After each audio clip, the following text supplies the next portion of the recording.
Dalam kemeriahan atau suasana kita menyambut Aidul Adha ataupun menyambut Hari Raya Haji, Hari Korban ini, kita telah pun digemparkan dengan satu berita yang sangat menyedihkan yang telah menimpa kepada adik Nur Izzati Humaira.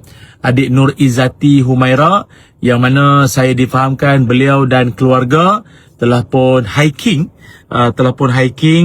pada 23 Mei 2026 mendaki Bukit Cangkat Asa di Tanjung Malim, di Bukit Cangkat Asa di Tanjung Malim.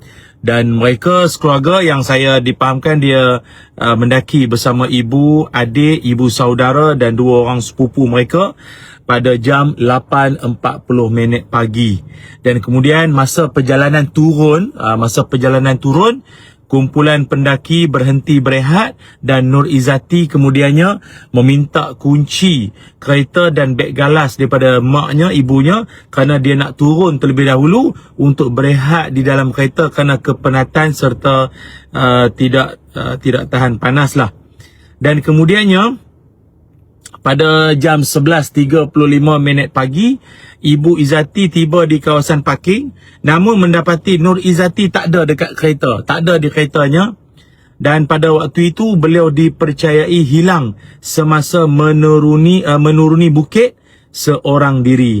Dan kemudiannya jam 1.26 tengah hari, Jabatan Bomba dan Penyelamat Malaysia JBPM menerima panggilan berkaitan dengan kehilangan Nur Izzati dan seterusnya pasukan bomba digerakkan ke lokasi dan pencarian pun dimulakan dari kawasan terakhir beliau dipercayai dilihat. Dan seterusnya sampailah pencarian ni berlangsung sampai pada hari yang ketiga. Pada hari yang ketiga iaitu 26 Mei 2026, Nur Izzati telah ditemukan sudah meninggal dunia oleh pasukan SAR sekitar pukul 11.59 pagi di kawasan kebun berhampiran lokasi di mana dia dilaporkan hilang. Dan beliau ditemui kira-kira 500 meter dari lokasi terakhir dia dilihat. Dan kemudiannya beliau dibawa ke Hospital Kuala Kubu Baru untuk lanjutan ataupun siasatan yang seterusnya.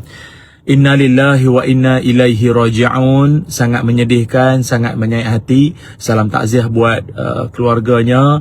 Semoga Allah kurniakan kesabaran, ketabahan dalam hati dengan ujian yang sungguh menyedihkan ini.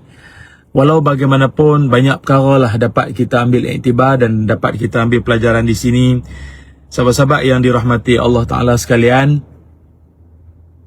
sememangnya kita diajar oleh Rasulullah sallallahu alaihi wasallam apabila kita bermusafir, saya kira ialah masuk hutan ke pergi ke mana sekalipun, jangan sesekali seorang diri. Apatah lagi berada dalam kawasan hutan pula tu, jangan seorang diri. Kerana Nabi Muhammad sallallahu alaihi wasallam, baginda Nabi pernah bersabda, "Lau ya'lamun nasu ma fil wahdah ma a'lamu ma sara rakibun bilailin wahdahu." Nabi SAW bersabda, sekiranya manusia tahu, sekiranya manusia mengetahui apa yang aku tahu tentang bahayanya sendirian, nescaya tidak akan ada seorang penunggang pun berjalan pada waktu malam seorang diri. Riwayat Imam Al-Bukhari. Sahabat-sahabat yang dirahmati Allah Ta'ala sekalian, sebenarnya berjalan seorang diri ini adalah satu keadaan yang, atau satu yang tak bagus, kerana ia berhadapan dengan bermacam-macam risiko, atau di sekelilingnya banyak risiko dan bahaya menanti. Sebab itu jangan, walaupun sekejap, walaupun seketika, seeloknya, semoleknya, janganlah sendirian.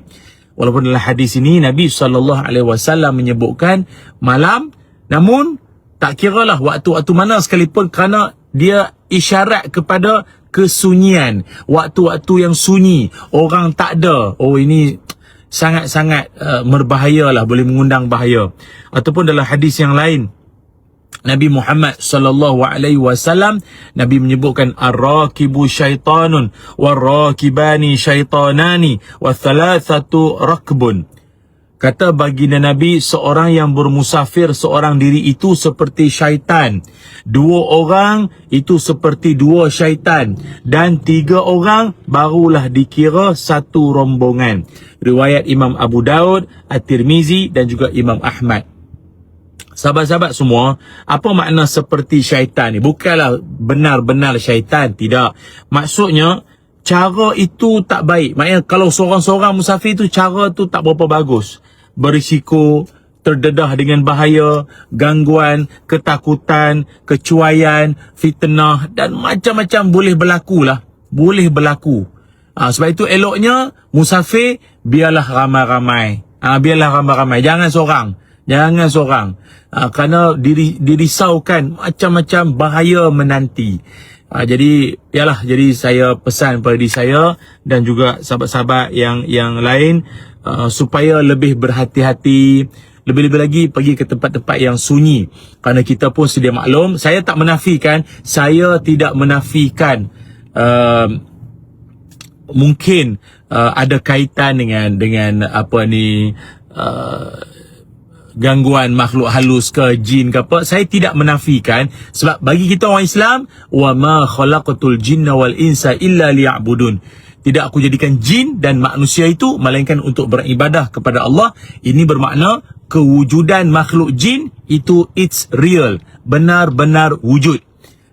Jadi dan tempat-tempat yang kebiasaan ada makhluk jin ini termasuklah di lautan, di hutan, di lembah-lembah, di tempat yang sunyi. Itu memang tempat-tempat dia. Jadi elakkan daripada sendirian lah, kan. Lebih elok beramai-ramai. Walaupun nak ke tempat tu, walaupun seketika, walaupun sekejap, elakkanlah daripada keadaan seorang diri. Dan juga saya nak minta tolong kepada semua sahabat-sahabat, rakan-rakan, follower, viewer, sharer, subscriber sekalian, tolonglah, berhentilah daripada menimbulkan macam-macam tanggapan, spekulasi, andaian-andaian yang tidak berasas. Khususnya berkaitan dengan apa yang berlaku kepada adik Nur Izzati ni. Tolong berhentilah. Biar pihak berkuasa jalankan siasatan sehinggalah kita benar-benar mendapat laporannya nanti. Kerana perkara-perkara ini dibimbangi akan mencalarkan hati ahli keluarganya. Sudahlah mereka dalam kesedihan menyambut lebaran Idul Adha dalam kehilangan anak tersayang. Kita pula di sana sini berkicau, cakap itu, cerita ini, yang pada kita, alah tak ada apa pun, kami sekadar nak siasat, kami sekadar nak kaji saja. Tetapi apa yang kita lakukan ini boleh menimbulkan rasa tidak selesa atau menyedihkan, mencalarkan hati ahli keluarganya, sama ada ibu ayahnya ataupun adik-beradiknya yang lain. Apa perasaan kita kalau itu berlaku pada ahli keluarga kita? Kita pun tak suka, kan? Maka jangan berbuat sedemikian rupa terhadap ahli keluarga mereka ini. Itulah yang saya paling saya minta sekali. Itu saja. Okey? Dan yang paling penting, kita berdoa pada Allah Subhanahu Wa Taala. Moga adik Nur Izzati ini ditempatkan di kalangan orang-orang yang diredai oleh Allah, dikasihi oleh Allah, disayangi oleh Allah. Kerana saya pun ada terbaca juga, ayahnya pun cemburu dengan pemergian anaknya. Kerana seluruh Malaysia mendoakan.